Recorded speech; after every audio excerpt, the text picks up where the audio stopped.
नमस्कार दोस्तों, Unacademy Rajasthan exams की यूट्यूब चैनल पे आप सब लोगों का स्वागत है। तो हमारा जो चैनल है उसका टेलीग्राम लिंक यहाँ पे दिया हुआ है दोस्तों। तो इस वाले लिंक पे जाके आप हमारे टेलीग्राम पे जो चैनल है उसको ज्वाइन कर सकते हैं। उससे जितनी भी हमारी पीडीएफ होगी और कोर्स के बारे में जितना भी होगा उसका सबका नोटिफिकेशन आपको मिल जाएगा। तो दोस्तों इस वाले चैनल पे मैं आप लोगों के लेके आया हूँ रीजनिंग जो है दोस्तों, कर्मचारी चयन बोर्ड हो या फिर आरपीएससी हो, दोनों में ही इससे रिलेटेड बहुत सारे क्वेश्चन है वो पूछे जाते हैं। तो दोस्तों सबसे पहले मैं आप लोगों को मेरे बारे में बता देता हूँ थोड़ा सा। मेरा नाम गिरिराज यादव है और मैंने अपनी ग्रेजुएशन जो है जोधपुर के एमबीएम इंजीनियरिंग कॉलेज से 2015 में कंप्लीट करी थी। उसके बाद से ही कॉलेज के बाद से ही पिछले 5 साल से कंटिन्यूअसली मैं कर्मचारी चयन बोर्ड हो या आरपीएससी हो, दोनों के जितने भी एग्जाम्स हैं उनके लिए रीजनिंग और मैथ्स दोनों सब्जेक्ट पिछले 5 साल से दोस्तों पढ़ाता आ रहा हूँ।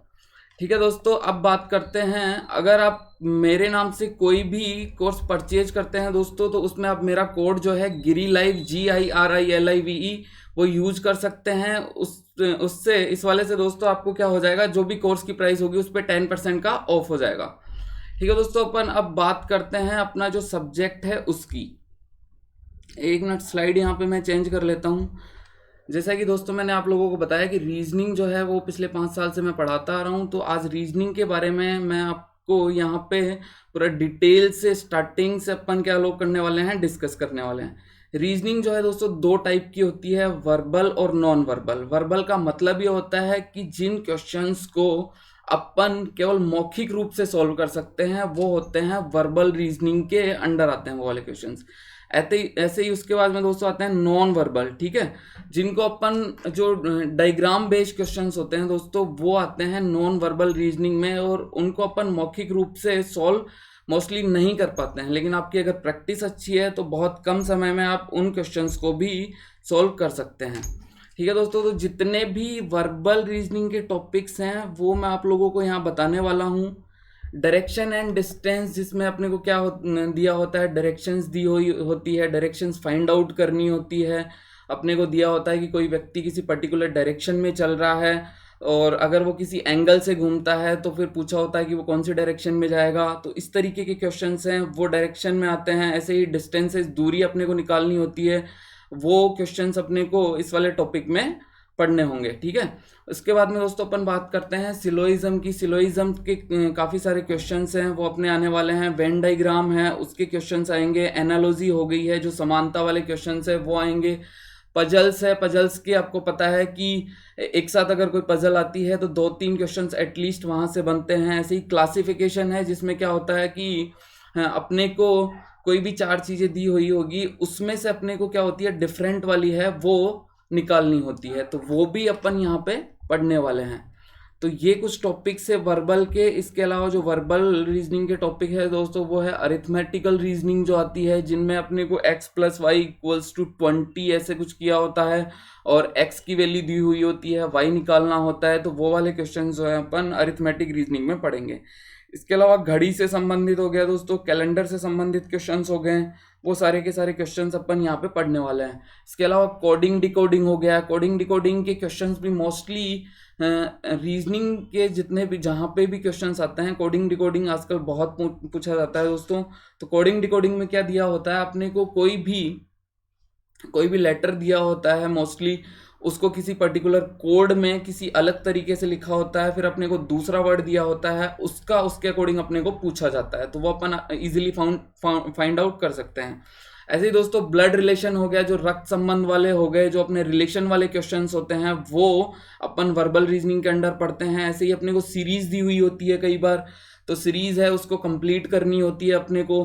किसी एक पर्टिकुलर पैटर्न में अपनी सीरीज होती है, वहां से अपने को क्या करना होता है कि उसी पैटर्न के अकॉर्डिंग जो अपना जो क्वेश्चन मार्क होता है, जो अपना खाली दिया होता है, उसको अपने को पता लगाना होता है। ऐसे डाइस हो गया, जिसको अपन हिंदी में बोलते हैं पासा। ऐसे ही घन और घना, क्यूब और क्यूबॉइड हो गए, वो भी वर्बल रीजनिंग के अंडर ये सारे टॉपिक्स आते हैं।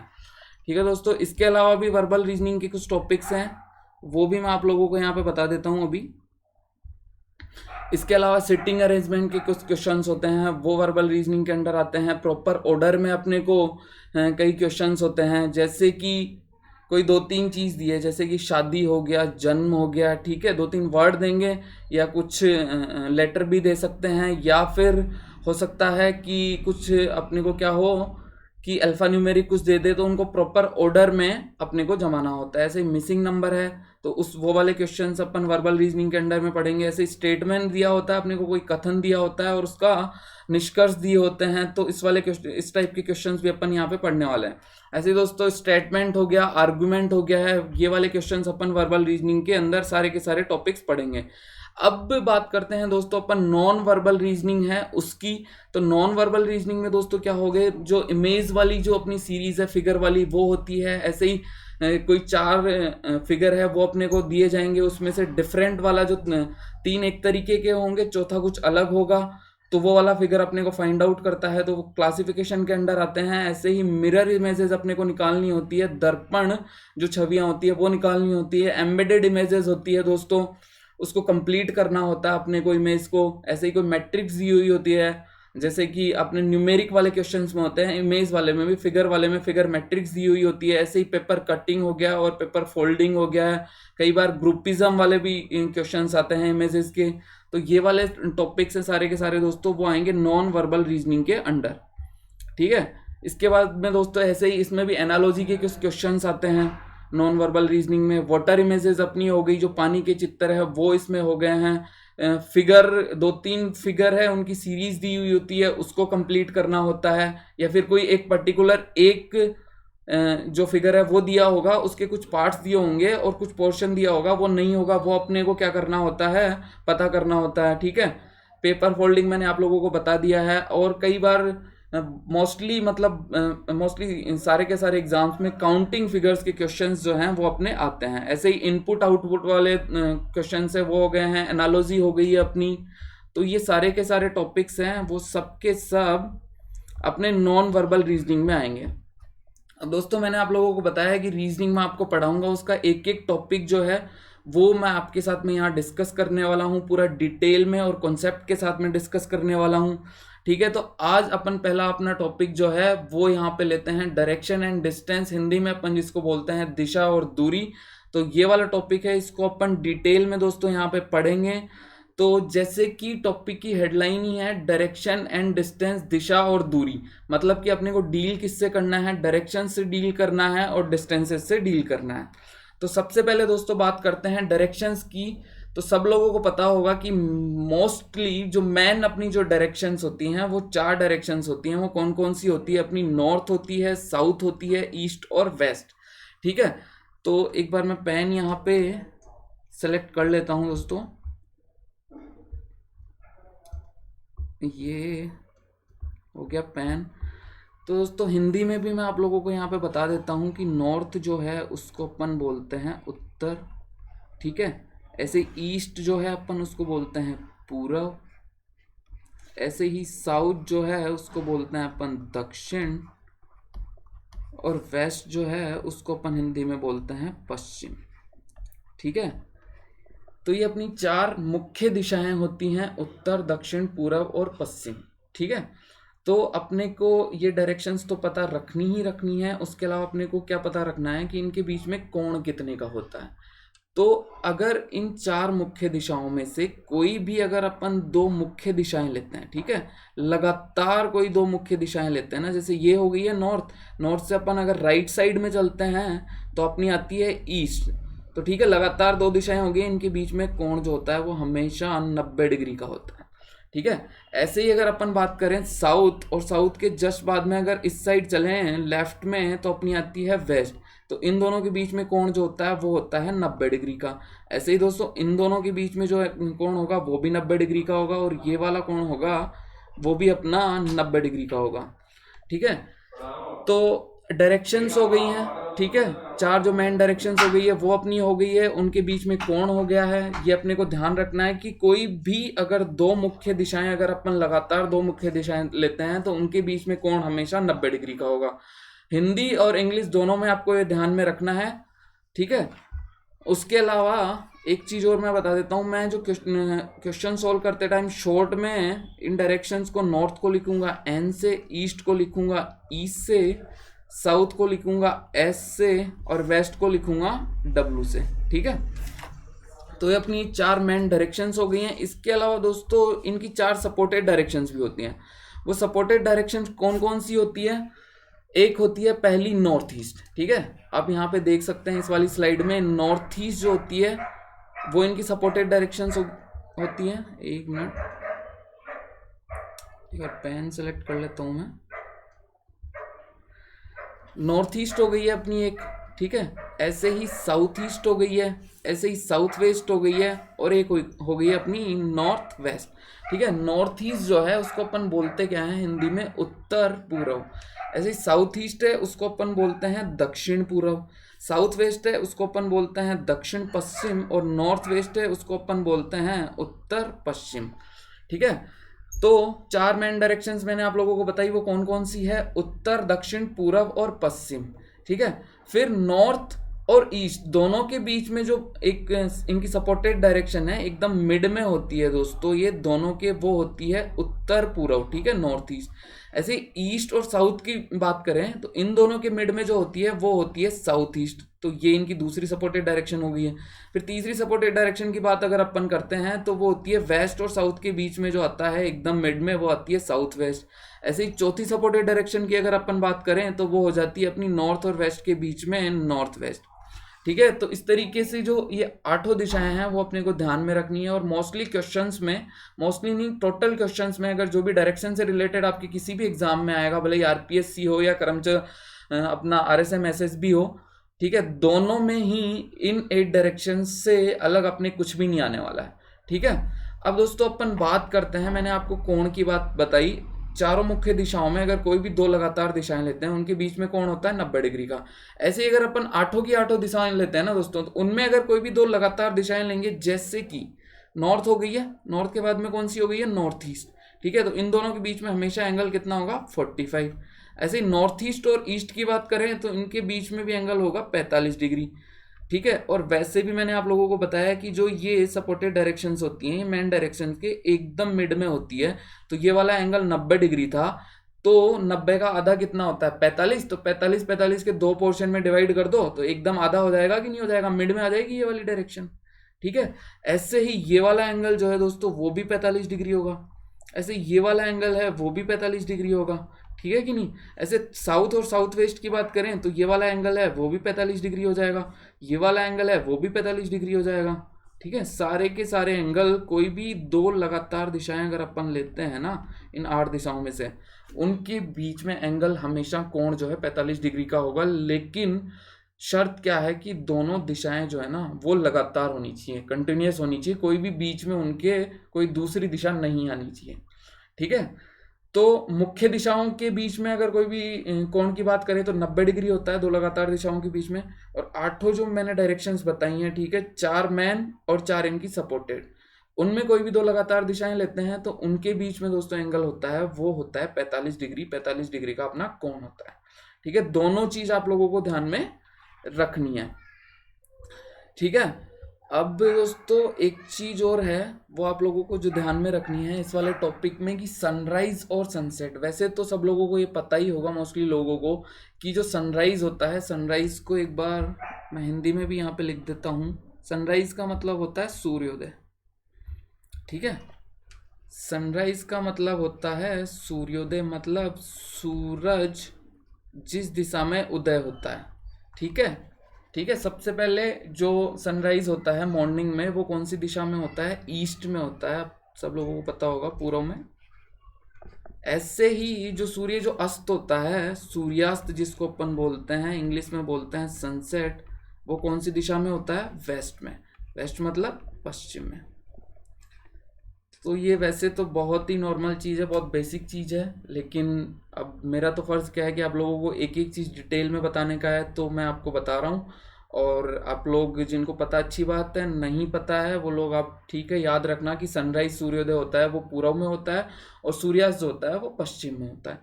कई क्वेश्चंस होंगे दोस्तों इस वाले टॉपिक में, जो छाया पर आधारित क्वेश्चंस होंगे, शैडो बेस्ड क्वेश्चंस होंगे, वो उन क्वेश्चंस को सॉल्व करने में अपने को क्या है, इस वाली चीज़ का पता होना बहुत ही ज़रूरी है। वो वाले क्वेश्चंस इन्हीं से अपने सॉल्व होने वाले हैं, ठीक है। उसके लिए भी कुछ कॉन्सेप्ट्स है, वो मैं आपको अलग से बताऊंगा। अभी मैं क्या है, मैंने आपको टॉपिक स्टार्ट किया है, डायरेक्शंस है केवल, वो मैं आपको आज यहाँ पे बताने वाला हूँ। मेन डायरेक्शंस मैंने आपको बता दी है, उसके अलावा मैंने सपोर्टेड डायरेक्शंस है वो भी आपको बता दिया है। उसके अलावा दोस्तों मैंने क्या है, एंगल है वो भी आप लोगों को यहाँ पे बता दिया है, ठीक है दोस्तों। अब अपन बात करते हैं अपनी जो अलग इस वाले टॉपिक में दो टर्म है वो और काम में आती हैं, वो कौन कौन सी होती है। दो टर्म मैं आप लोगों को यहाँ पे लिख देता हूँ।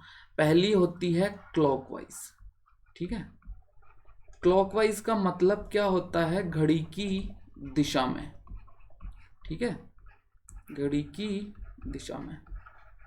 अब ये तो इसका मतलब होता है, अब मीनिंग जो होता है ना समझना है, वो एक्चुअल हिंदी में जो इसका अपन जो टर्म यूज करते हैं, जो शब्द यूज करते हैं दोस्तों, वो होता है दक्षिणावर्त, ठीक है। और जो दूसरा अपना टर्म था वो था एंटी क्लॉकवाइज, ठीक है। इसका मतलब क्या होता है, घड़ी की विपरीत दिशा में, घड़ी की विपरीत दिशा में, ठीक है। इसके लिए जो दोस्तों एक्चुअल टर्म होता है हिंदी में वो होता है वामावर्त। अब जो लोग क्या है इंग्लिश में कंफर्टेबल हैं, वो पेपर को क्या करेंगे, इंग्लिश में सॉल्व करेंगे, तो उनको तो क्लॉकवाइज और एंटी क्लॉकवाइज, ठीक है, ये वाली टर्म्स याद रखनी है। और काफ़ी लोग होते हैं वो हिंदी में पेपर को सॉल्व करते हैं, तो आपको ध्यान क्या रखना है कि दक्षिणावर्त, दक्षिणावर्त जब भी आपको दिया होगा ना, दक्षिणावर्त ही दिया होगा क्वेश्चन में, ठीक है, तो उसका मतलब ही होता है कि घड़ी की दिशा की बात कर रहा हूँ। वामावर्त अगर आपको दिया है तो आप लोगों को देखते ही समझ जाना है कि घड़ी के विपरीत दिशा या एंटी क्लॉकवाइज का आपको वो बोल रहा है। और अगर कभी कंफ्यूज भी हो जाओ ना, तो पेपर तो आपका जो है दोनों मोड में ही आता है वैसे, ठीक है, तो आप इंग्लिश में भी देख सकते हैं क्लॉकवाइज है या एंटी क्लॉकवाइज है, उस अकॉर्डिंग आप लोगों को क्या है कंफ्यूज नहीं होना है, ठीक है। तो ये वाली जो दोनों टर्म है वो भी दोस्तों कई क्वेश्चंस हैं उनमें काम में आने वाली है। तो अभी तक मैंने दोस्तों आपको बताया क्या है कि मेन डायरेक्शंस कौन कौन सी होती है वो मैंने बता दिया, उनके बीच में एंगल क्या क्या होते हैं वो मैंने आप लोगों को बता दिया। इसके अलावा उनकी सपोर्टेड डायरेक्शंस है वो मैंने आप लोगों को बता दी है, ठीक है। उसके अलावा उनके बीच में एंगल जो होता है, कोण क्या होता है, वो मैंने आप लोगों को बता दिया है। उसके अलावा सनराइज और सनसेट की अपन ने बात कर ली है, ठीक है। ये सारी चीजें आप लोगों को ध्यान में रखनी है। उसके बाद में मैंने बताया क्या है कि क्लॉकवाइज और एंटी क्लॉकवाइज दोनों जो टर्म है उनका हिंदी में मतलब क्या होता है। क्लॉकवाइज का मतलब होता है दक्षिणावर्त और एंटी क्लॉकवाइज का मतलब होता है वामावर्त। ये भी आप लोगों को क्या करना है, ध्यान रखना है, ठीक है दोस्तों। अब जो ये जो टॉपिक है इसमें कई क्वेश्चंस जो होते हैं वो दूरी निकालनी होती है। कई क्वेश्चंस में अपने को दो दूरी निकालने में अपने को क्या होता है दोस्तों, एक प्रमेय है वो भी अपने को यहाँ पे क्या है काफी काम में आती है। वो प्रमेय जो है उसको अपन बोलते क्या है, पाइथागोरस प्रमेय। ये अपन ने जो लोग वैसे तो 9th-10th में भी आपने पढ़ी है, इसके अलावा साइंस के जो लोग थे उन्होंने 11th-12th में भी इस वाली प्रमेय को बहुत बार यूज किया होगा। तो ठीक है, ये वाली जो प्रमेय है वो मैं आपको यहाँ पे बताने वाला हूँ कि एक्चुअल में पाइथागोरस प्रमेय जो है दोस्तों वो होती क्या है, ठीक है। तो एक बार मैं ये देखो, इंग्लिश में इसको बोलते हैं पाइथागोरियन थ्योरम, ठीक है, और हिंदी में अपन इसको बोलते हैं पाइथागोरस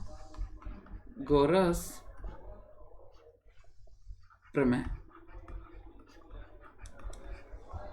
ठीक है ना। अब क्या है, पाइथागोरस प्रमेय क्यों बोलते हैं कि पाइथागोरस नाम के एक मैथमेटिशियन थे, गणितज्ञ थे, उन्होंने जो ये प्रमेय है वो दी थी, इस वजह से उन्हीं के नाम पे इस प्रमेय को जाना जाता है। अब इस प्रमेय में उन्होंने बताया क्या था दोस्तों कि कई बार दूरी में अपने को क्या निकालनी होती है, सीधी दूरी नहीं निकाल के किसी कोण पे दूरी निकालनी होती है। और कोण पे भी कैसे कि एक तरीके का त्रिभुज बन रहा है, वो त्रिभुज में भी कौन सा राइट एंगल या समकोण त्रिभुज बन रहा हो। जैसे कि ये देखिए, ये एक त्रिभुज है, समकोण त्रिभुज का मतलब ही क्या हो जाएगा कि जिसका एक कोण 90 डिग्री हो, ठीक है। जैसे इन वाली भुजाओं को अपन बोल देते हैं, जो ये शीर्ष है ए बी और सी, ये तीनों इसकी साइड्स हो गई है। एक साइड ये हो गई है, एक साइड ये हो गई है, एक साइड ये हो गई है। तो जब भी अपन समकोण त्रिभुज की बात करेंगे तो ये जो 90 डिग्री वाला कोण है, इसके सामने वाली भुजा को बोलते हैं दोस्तों हमेशा कर्ण, ठीक है। या इंग्लिश में अपन इसको बोलते हैं हाइपोटीनस, ठीक है। ऐसे ही अगर इस वाली भुजा की पर अपन बात करें तो इसको बोलते हैं आधार, या इंग्लिश में इसको बोलते हैं अपन बेस, ठीक है। और ये होती है दोस्तों परपेंडिकुलर या लंब, ठीक है ना। तो जो पाइथागोरस थे उन्होंने बोला क्या दोस्तों कि एक समकोण त्रिभुज में, ठीक है, हमेशा एक रिलेशन होता है। जो मैंने आपको ये तीनों साइड बताई है ना, कर्ण, आधार और लंब, इन तीनों में एक रिश्ता होता है। वो रिश्ता क्या होता है? वो जो रिश्ता होता है ना, वो जो रिलेशन, उसकी हेल्प से ही अपन ये दूरी जो है, कोई भी अपने को दो दूरी दी होगी और तीसरी दूरी जो है वो निकाल सकते हैं। तो जो पाइथागोरस प्रमेय थी दोस्तों, पाइथागोरस थे, उन्होंने बोला क्या कि कर्ण का स्क्वायर बराबर जो होता है आधार का स्क्वायर प्लस लंब का स्क्वायर, ठीक है। ये है पाइथागोरस प्रमेय और यही अपने को ध्यान रखनी है। बहुत सारे क्वेश्चंस होते हैं वो अपने इससे सॉल्व होते हैं, ठीक है। तो जो 90 डिग्री के सामने वाली भुजा है वो होती है हाइपोटिनस कर्ण। तो उसका जो स्क्वायर है ना, ठीक है, वो बराबर होता है, इक्वल टू होता है आधार का स्क्वायर, ये हो गया आधार, और ये हो गया लंब, आधार का स्क्वायर प्लस लंब का स्क्वायर, ठीक है। जैसे सपोज करो इसको मैं बोल देता हूँ h, इसको बोल देता हूँ l और इसको बोल दिया मैंने b। तो यहाँ से अपन क्या बोल सकते हैं कि h का स्क्वायर बराबर हो जाएगा b का स्क्वायर प्लस l का स्क्वायर, इस तरीके से बोल सकते हैं ना, ठीक है। तो ये प्रमेय हो गई। अब अगर अपने को एग्जाम्पल के तौर पे अपन लेते हैं कि अपने को जो b दिया है दोस्तों वो दिया है 3, ठीक है, l दिया है अपना 4, तो अपने को निकालना है कि h कितना हो जाएगा। तो इस वाले फॉर्मूले से यहाँ प्रमेय से निकाल सकते हैं ना कि h स्क्वायर बराबर कितना हो जाएगा, b की वैल्यू कितनी है 3 का स्क्वायर प्लस l की वैल्यू कितनी है 4 का स्क्वायर, 3 का स्क्वायर कितना होता है 9, 4 का स्क्वायर कितना होता है 16। तो ये जो है स्क्वायर वगैरह हैं, अंडर रूट वगैरह हैं, वर्गमूल है, वो भी मैं आपको सारे के सारे बताऊंगा यहाँ पे, ठीक है। तो 9 प्लस 16 होता है 25, तो h स्क्वायर कितना हो गया 25। तो यहाँ से h कितना हो जाएगा अंडर रूट 25। अगर किसी का स्क्वायर वो है, वो कोई वैल्यू है, तो स्क्वायर इस साइड जाके ना 1/, वो पावर हो जाती है 1/, ये पावर कितनी है 2, ठीक है। 1/2 का मतलब ही क्या होता है, वर्गमूल होता है। ये आप लोगों को, सब लोगों को पता होगा, छोटी क्लास से ही अपन पढ़ते आ रहे हैं। और 25 का वर्गमूल होता है 5, ठीक है, ये सब लोगों को पता होना चाहिए, ठीक है। वर्गमूल हो या स्क्वायर हो, एटलीस्ट 20, 25, 30 तक आप लोगों को पता होनी चाहिए। आप रट के रखिए ये, क्योंकि वहाँ पे आप स्क्वायर निकालना, आप तो आप मल्टीप्लाई करके गुणा करके आप कर सकते हैं, लेकिन उसमें आपका बहुत सारा टाइम खराब हो जाएगा, ठीक है। और अपने को जो करना क्या है, रीजनिंग ऐसा टॉपिक है, इसके बहुत सारे आसान भी होते हैं, बहुत अच्छे क्वेश्चंस भी बनते हैं और बहुत अच्छा वेटेज भी होता है। 20-30% का जो है हर एग्जाम में लगभग इसका वेटेज रहता है। जैसे अभी लेटेस्ट आपका जो है राजस्थान पुलिस का हो या पटवारी का हो, तो लगभग 30% जो है दोनों एग्जाम में इनका रीजनिंग जो सब्जेक्ट है उसका रेशो रहेगा। तो इसके सारे के सारे जो टॉपिक है दोस्तों, अपन बहुत ही डिटेल में कॉन्सेप्ट के साथ में, बिल्कुल रट्टा हमारी बिल्कुल भी नहीं होगी और आपको लगेगा कि बहुत आसानी से ये सारे के सारे क्वेश्चंस जो हैं वो मैं सॉल्व कर सकता हूँ, ठीक है। जितने भी लोग मेरे से पढ़ेंगे मैं आपको सारा कॉन्सेप्ट के साथ में बताऊंगा, और आपने जैसे जैसे बताया वैसे पूरा का पूरा सीख लिया और प्रैक्टिस करी तो ईजीली आप तो मतलब आपका एक भी नंबर जो है वो इसमें जो रीजनिंग जो है इसके क्वेश्चंस में से एक भी नंबर आपका नहीं जाने वाला है। सारे के सारे क्वेश्चंस बहुत आसानी से कर सकते हैं आप। बस आपको करना क्या है, रेगुलर क्लासेस लेनी है, जो मैं आपको बता रहा हूँ उसको आप ध्यान से सुनना है और पूरा को पूरा आपको सीखना है। कॉन्सेप्ट के साथ मैं बताऊंगा आपको, ऐसा नहीं है कि रट्टा मरवाऊंगा, ठीक है। उससे क्या होगा, आपका खुद का माइंड जो है वो डेवलप होगा। और रीजनिंग का मतलब ही होता क्या है कि थिंकिंग एबिलिटी तो होती है रीजनिंग, ठीक है, तो वही अपने को करवाना है यहाँ पे, आपको सोचना सिखाना है। उस तरीके के क्वेश्चन है आपको मैं बताऊंगा कॉन्सेप्ट के साथ में, आपको सीख के और प्रैक्टिस करनी है बस, फिर आप क्या सारे के सारे क्वेश्चंस कर पाओगे। तो ठीक है, ये वाली प्रमेय आपकी यहाँ पे हो गई है, पाइथागोरस प्रमेय। अब यहाँ से एक चीज और है, मैं एक चीज और बता देता हूँ आपको कि यहाँ से अपन क्या कर सकते हैं, बेस भी निकाल सकते हैं, आधार भी और लंब भी निकाल सकते हैं ना। अगर बेस निकालना है तो देखो दिया क्या है, B square plus L square बराबर कितना हो जाएगा, एच स्क्वायर। ठीक है, इक्वल टू के इधर उधर अपन कैसे भी लिख सकते हैं, भले ही एच को इस साइड लिखो और बी और एल को दूसरी साइड लिख दो, या बी और एल को एक साइड लिखो, एच को दूसरी साइड लिखो। ठीक है, तो यहां से बी स्क्वायर कितना हो जाएगा, बी स्क्वायर हो जाएगा एच स्क्वायर, एल चला जाएगा इस साइड। जब भी एल बी एच तीनों में से कोई भी एक टर्म अगर इक्वल टू के बराबर की दूसरी साइड जा रही है ना, तो उसका साइन चेंज हो जाएगा। यहाँ प्लस है ना, तो इधर कौन सा हो जाएगा, माइनस। ठीक है, और बी कितना हो जाएगा, under root of H square minus L square. ठीक है, ऐसे ही दोस्तों यहाँ से अपन एल भी फाइंड आउट कर सकते हैं। एल कैसे, B square plus L square बराबर कितना है, एच स्क्वायर है। तो यहाँ से अगर एल स्क्वायर की बात करें तो H square, B equal to के इधर जाएगा बराबर के, तो ये क्या हो जाएगा, बी स्क्वायर। ठीक है, तो यहाँ से एल कितना हो जाएगा, फिर एल हो जाएगा under root of H square minus B square. तो देखो एक तो एल है वो भी अपन यहाँ से निकाल सकते हैं, एक बी है वो भी अपन इस वाले फॉर्मूले से निकाल सकते हैं, और एक एच है। कर्ण हो, आधार हो या लंब हो, तीनों के तीनों अपन यहाँ पे इजीली पाइथागोरस प्रमेय की मदद से अपन निकाल सकते हैं। और अपने दूरी पे जो क्वेश्चंस बनते हैं ना, उनमें कई बार अपनी सिचुएशन ऐसी बनेगी कि इस तरीके का जो है ट्राइंगल अपना दिया होगा, समकोण त्रिभुज बना रहा होगा, उसमें से कोई भी दो दूरी अपने को दी होगी और तीसरी दूरी जो है इनमें से वो पूछी होगी। तो वहां पे अपने को क्या करना है, ये वाली प्रमेय जो है यूज करनी है। कर्ण निकालना हो तो ये वाला फॉर्मूला यूज कर लो, आधार निकालना हो तो ये वाला फॉर्मूला यूज कर लो, और लंब निकालना हो तो ये वाला फॉर्मूला यूज कर लो। ठीक है, तो उस तरीके से इजीली आप क्या है उस वाली डिस्टेंस को जो अपने को फाइंड आउट करनी है वो निकाल सकते हैं।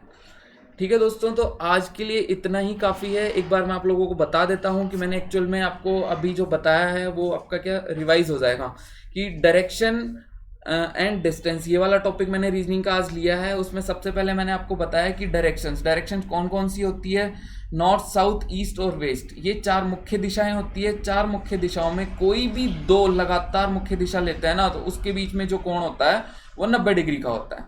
ठीक है, ऐसे ही उसके बाद में मैंने चार सपोर्टेड डायरेक्शंस भी इनकी बताई है। ठीक है, तो टोटल मिला के दिशाएं कितनी हो गई, फिर 8 हो गई है। ठीक है, 8 दिशाएं हो गई, उनमें से कोई दो लगातार दिशाएं लेंगे ना 8 में से, तो उनके बीच में लगातार कोई भी दो दिशाओं में कोण जो होता है वो होता है 45 डिग्री का।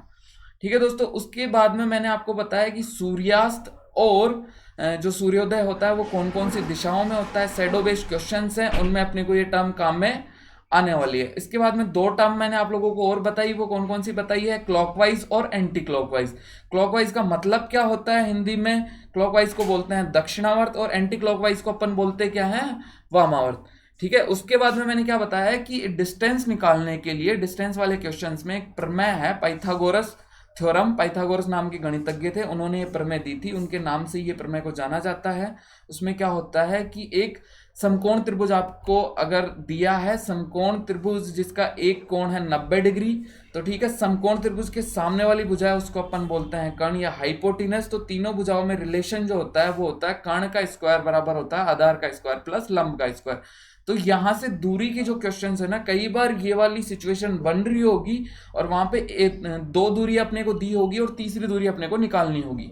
ठीक है, तो इस वाले फॉर्मूले से अपन वो निकाल सकते हैं। उसमें भले ही फिर कोई सी भी दो दूरी दी हो, तो तीसरी दूरी अपन आसानी से यहां से निकाल सकते हैं। ठीक है, तो इस तरीके से दोस्तों इस वाली प्रमेय की हेल्प से भी काफी क्वेश्चंस जो हैं अपन सॉल्व कर सकते हैं।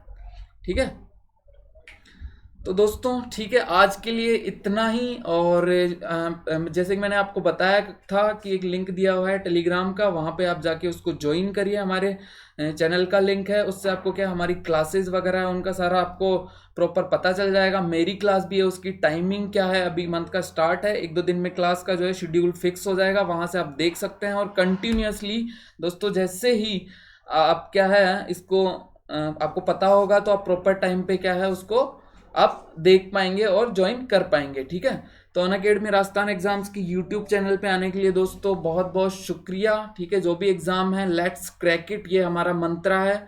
और आज के लिए थैंक यू सो मच।